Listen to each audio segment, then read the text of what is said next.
Hello everyone. So now we are going to study the rebound hammer for the non-destructive testing of the concrete in detail. So here is an assembly of the rebound hammer in which we can say that here is a concrete portion and some basic assembly of this instrument are as follows. First one is the plunger जो कि आपका pin होगी जो कि पंच करेगी आपको concrete को। उसके बाद इस पे आते हैं यहाँ पे एक स्प्रिंग जैसी असेंबली होती है जो कि इसको मूव करेगी फर्दर प्लंगर को। ये ट्यूबलर हाउसिंग हो गई आपकी जो कि ओवरऑल मेटल की बनी होती है। ठीक है, ये आपका राइडर हो गया। ये स्केल हो गई जहाँ पे आपकी रीडिंग देगा। यहाँ पे फर्दर स्प्रिंग लगे होते हैं दो। ये रिलीज बटन है आपका कि आप यहाँ से इस बटन से फर्दर इसको मूव इन मूव आउट कर सकते हैं। Basically, it consists a spring control hammer that slides on a plunger within a tubular housing. When the plunger is pressed against the surface of the concrete, the mass rebounds from the plunger.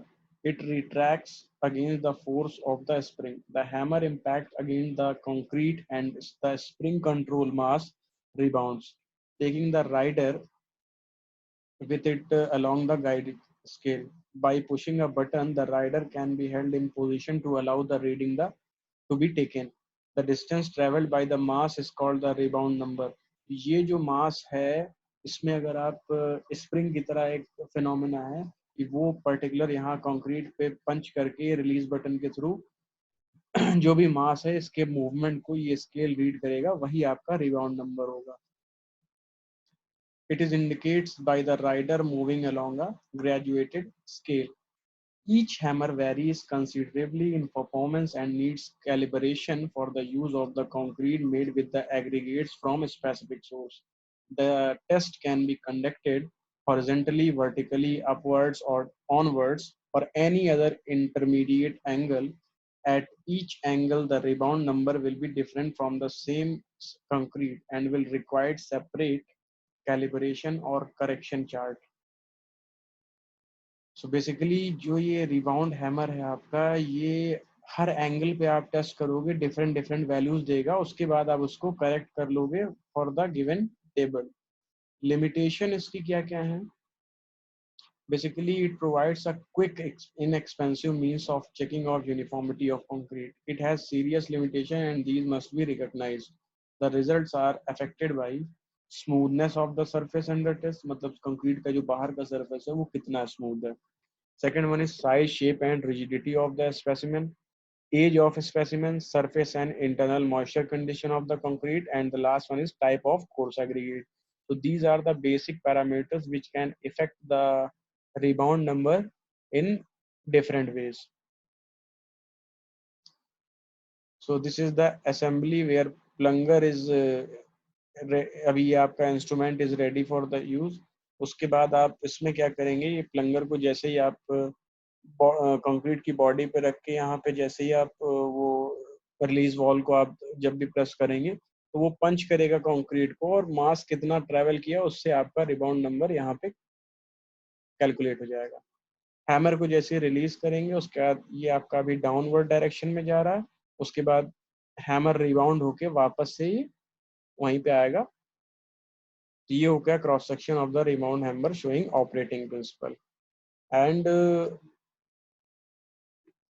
Normal test, ठीक है, ये digital आपका आता है, ये normal test है और ये टेस्टिंग एनवेल है। ये डिपेंड करेगा also these parameters also affect the rebound number which are types of cement, type of mould and carbonation of the concrete surface. Rebound number and strength of concrete. Investigation have shown that there is a general correlation between compressive strength of the concrete and rebound number. However, there is a wide degree of disagreement. As I discussed earlier, that there is a graph between compressive strength and rebound number. So hammer अगर vertically up हो रहा है तो ये कुछ graph आएगा और down हो रहा है तो कुछ ऐसा ग्राफ आएगा। ये हॉरिजॉन्टल के केस में है, ठीक है।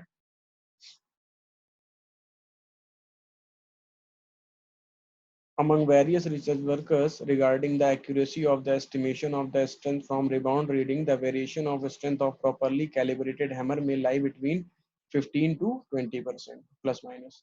The relationship between flexural strength and rebound number is found to be similar to those obtained for compressive strength, except that the scatter of the result is greater.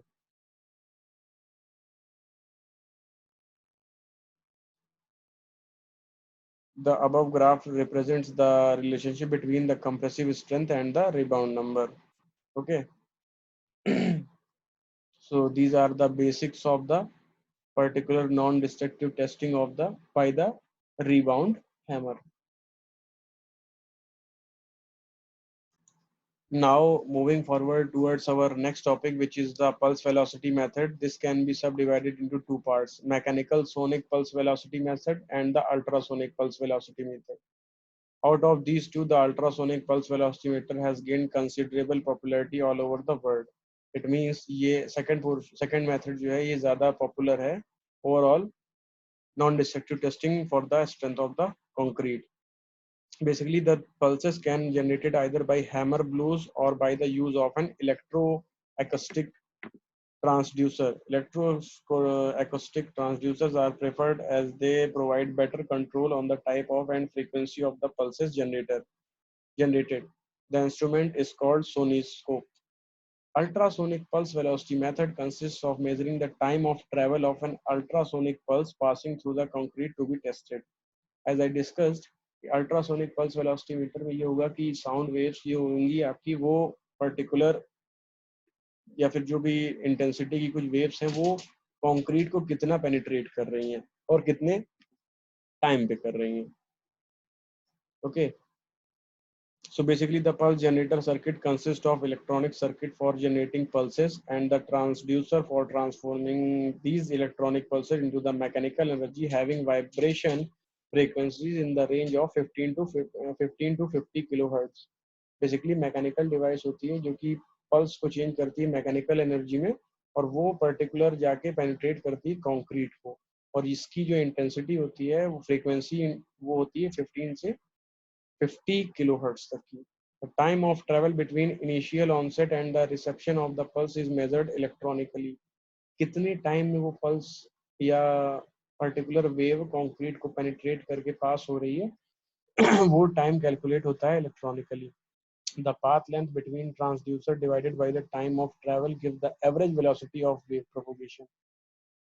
So techniques for measuring pulse velocity through concrete.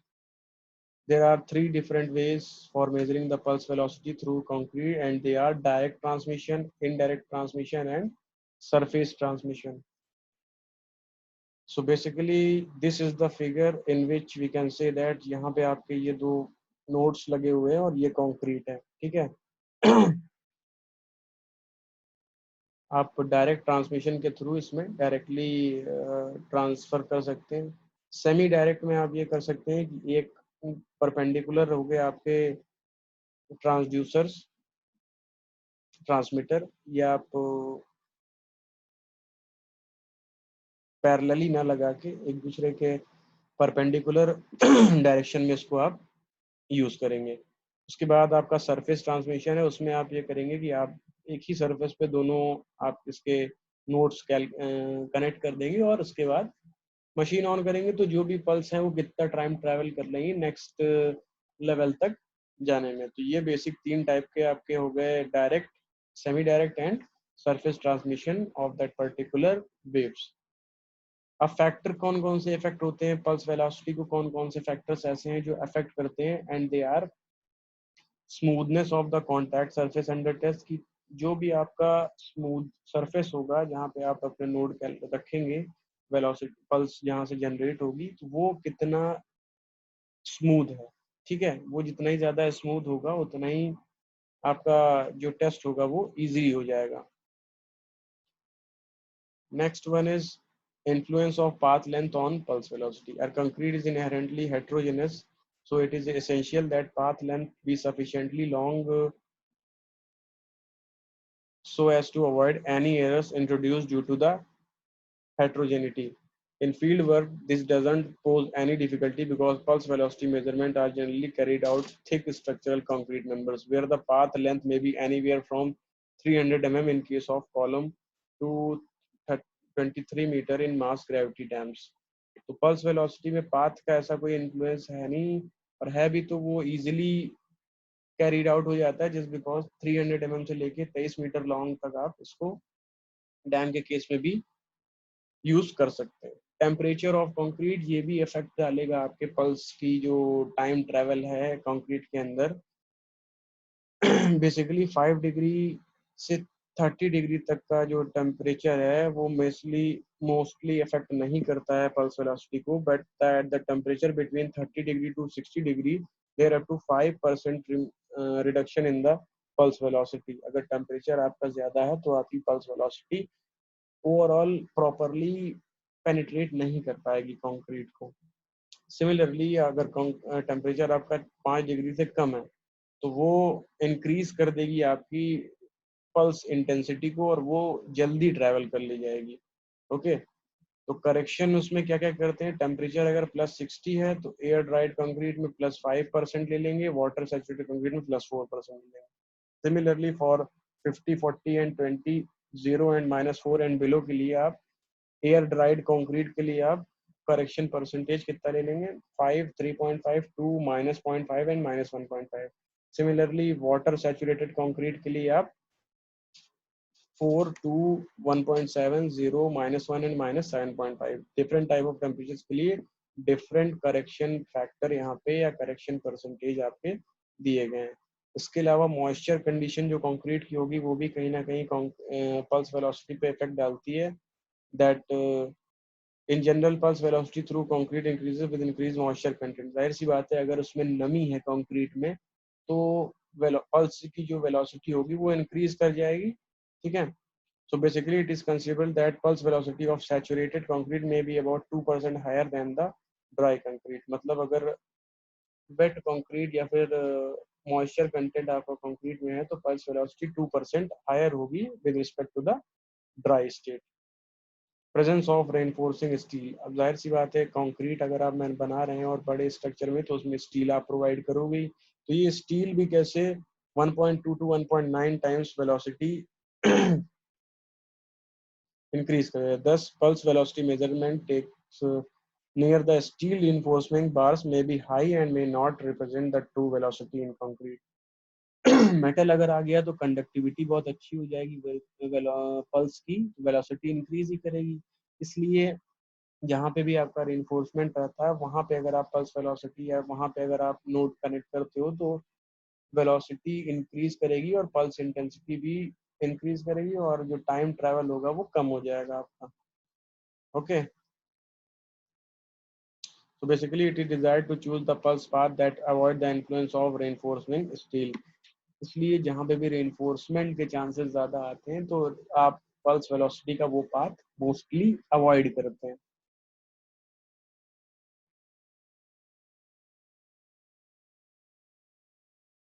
However, when it is not possible to do so, the measured values have to be corrected by taking into account of proximity of the pulse path to the reinforcing steel, the quality, quantity, and orientation of the steel with respect to the propagation path, and the pulse velocity is in the concrete।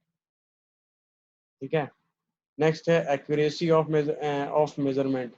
ये भी हो सकता है कि आपका जो pulse velocity है उसका जो टाइम आप कैलकुलेट करेंगे उसमें भी काफी ज्यादा एक्यूरेसी दिखानी पड़ती है क्योंकि बहुत ही शॉर्ट पीरियड का टेस्ट होता है। ठीक है, बेसिकली स्पेसिमेन में जो एक्यूरेसी दिखाई जाती है वो 0.1 माइक्रो सेकेंड का दिखाई जाती है। Okay, but the former instrument is ideally suited for the control the laboratory studies. तो ये जो आपका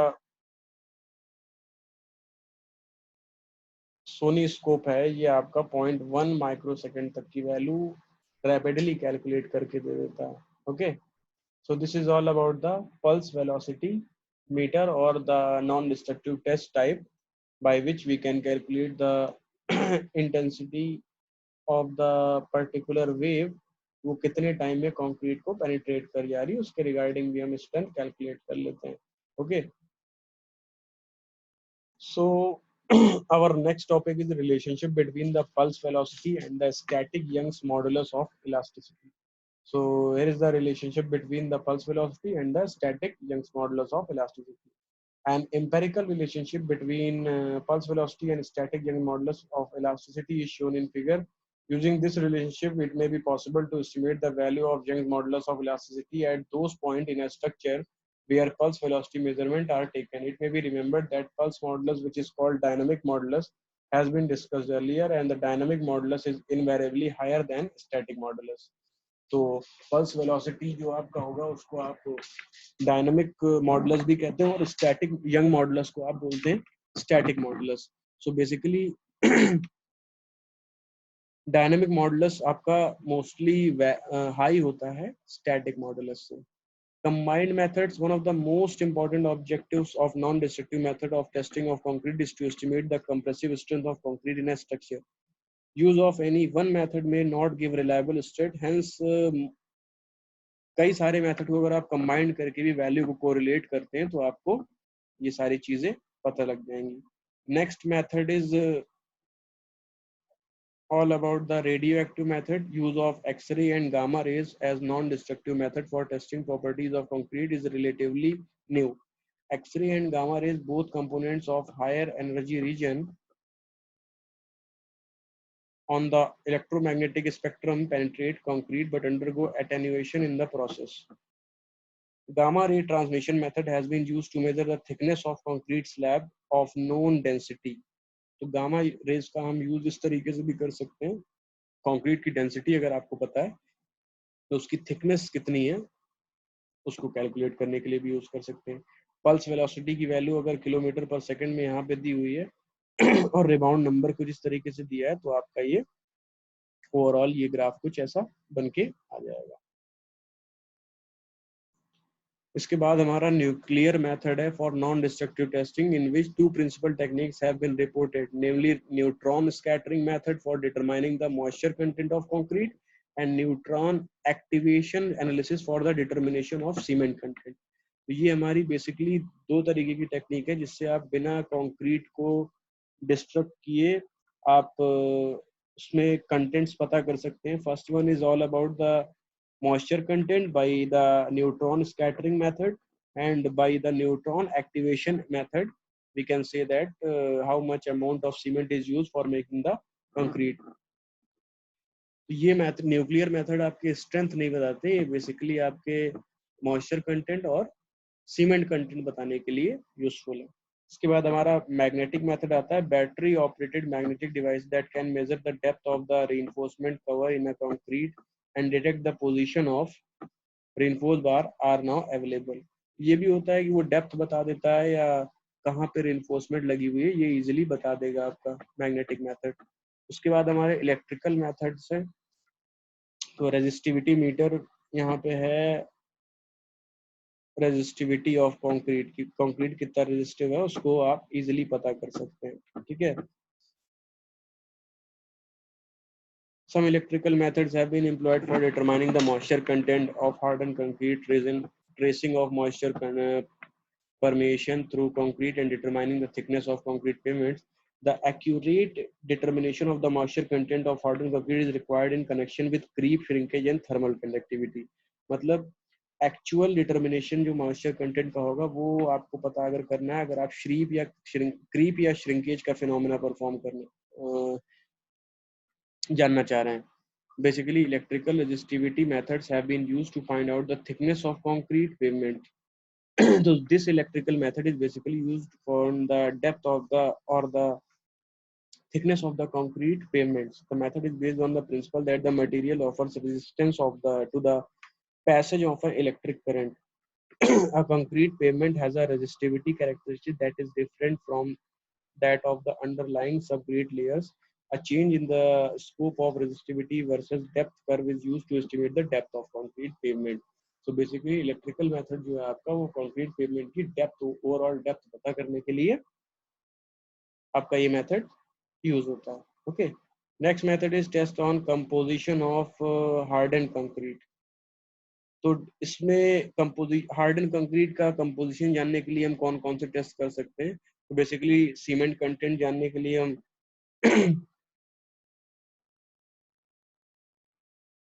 The method of finding out the cement content is based on the fact that the silicates in Portland cement are much more readily decomposed and made soluble in dilute hydrochloric acid than the solubility of silica contained in the aggregates. Similarly, the lime contained in the cement is much more soluble than the lime content in aggregates, which are exception of the limestone aggregate. The procedure is to crush a representative sample of the concrete and dehydrate it at a temperature of 550 degrees centigrade for 3 hours. A small portion of the sample is taken and treated with 1:3 HCl acid. The quantity of silica is determined by standard chemical method. तो ये भी है कि concrete में कैसा जो proportion है वो जानने के लिए आप डिफरेंट टाइप की टेक्निक्स हैं जो कि आपको कंक्रीट के कंटेंट्स भी बता दी कि उसमें कंक्रीट में किस प्रोपोर्शन में कौन सा मटेरियल मिला हुआ है. सिमिलरली वाटर सीमेंट रेशियो भी अगर आपको जानना है तो वो भी आप निकाल सकते हैं.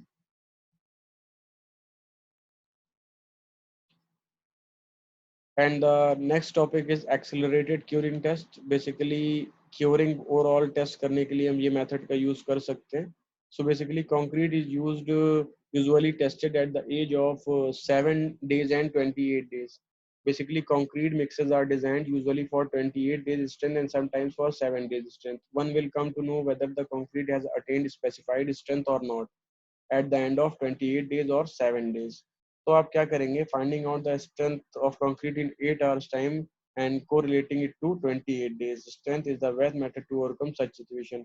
अगर आपको ये आप कंफ्यूज हैं कि आप 28 days पे आप जो डिजाइन में आपका जो कंक्रीट की स्ट्रेंथ आ रही है वो गेन करी कि नहीं करी, तो आप 8 घंटे बाद कंक्रीट पे टेस्ट करके उसको 28 days से रिलेट कर सकते हैं. वो एडिक्वेट रिजल्ट आपका देगा. Okay. In this test, basically standard concrete cubes are made. These cubes mouths are covered both on the top and bottom by cover plates and sealed with the grease at the contact surface. To prevent the escaping of moisture from concrete, cubes are placed in airtight oven within 30 minutes. And the addition of water and then switched on. ये कर सकते हैं कि cube आपने बनाया overall हर तरफ से pack है और उसके बाद आप उसको 30 मिनट्स के लिए ओवन में रख देते हैं. द टेम्परेचर इज और temperature 93 degree centigrade in about an hour. The cubes are kept as in temperature for a period of 5 hour. उसके बाद 93 डिग्री सेंटीग्रेड पर उसको 5 आवर तक रखा जाता है. Then the cubes are stripped off and allowed to cool with half an hour. The total time spend is 7 hour. ये कह सकते हैं कि उसके बाद क्यूब को आप जब ओवन से निकालोगे तो 1 घंटे तक उसको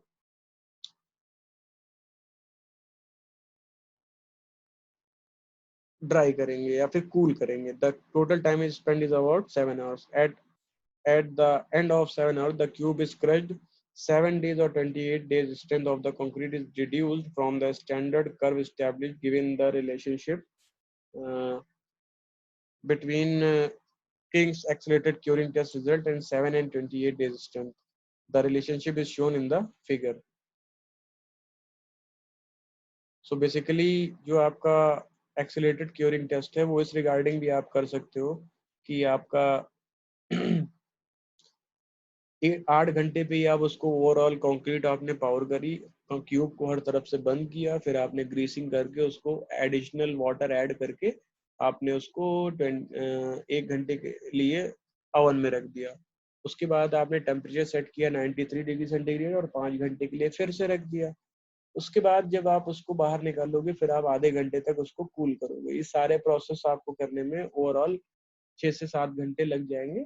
उसके बाद आप उसको जब क्रश करके उसकी स्ट्रेंथ निकाल सकते हो और उसको रिलेट कर लोगे आप 7 डेज और 28 डेज से, तो आपको एक्चुअल वैल्यू पता चल जाएगी कि 7 और 28 दिन पे हमारी कंप्रेसिव स्ट्रेंथ कंक्रीट की कितनी आ रही है. ठीक है.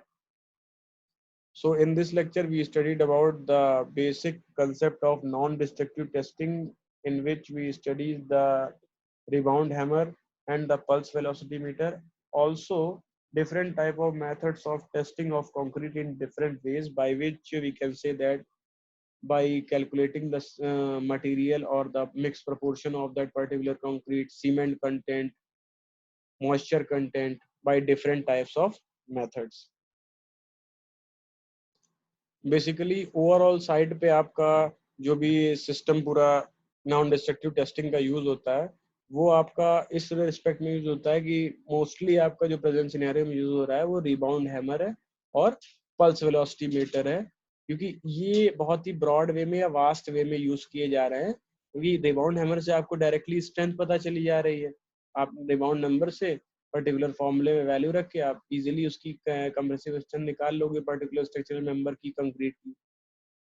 इसके अलावा पल्स वेलोसिटी में आप ये कर सकते हैं कि टाइम ट्रेवल जो होता है, अगर आपका बहुत बड़ा कंक्रीट का स्ट्रक्चर है और उसमें मेंबर्स काफी बड़े साइज के लगे हुए हैं, तो पल्स वेलोसिटी मीटर आप यूज कर लोगे, जिसमें उसमें तो आपका 300 mm से लेके 23 मीटर तक के डैम स्ट्रक्चर्स के भी ओवरऑल स्ट्रेंथ आप कैलकुलेट कर सकते हो। बट दोनों में ही आपको जो बेसिक पैरामीटर्स हैं कुछ फॉलो करने पड़ेंगे, जहाँ पे मान लीजिए पल्स वेलोसिटी मीटर अगर आप यूज कर रहे हैं तो रेनफोर्समेंट ना आए, या कंक्रीट के कई सारे फिनोमेना लाइक मॉइस्चर कंटेंट हो गया, स्मूथनेस हो गया, सरफेस एरिया हो गया, ये सारी चीजें आपकी डिपेंड करेंगी उसकी एक्यूरेसी के लिए।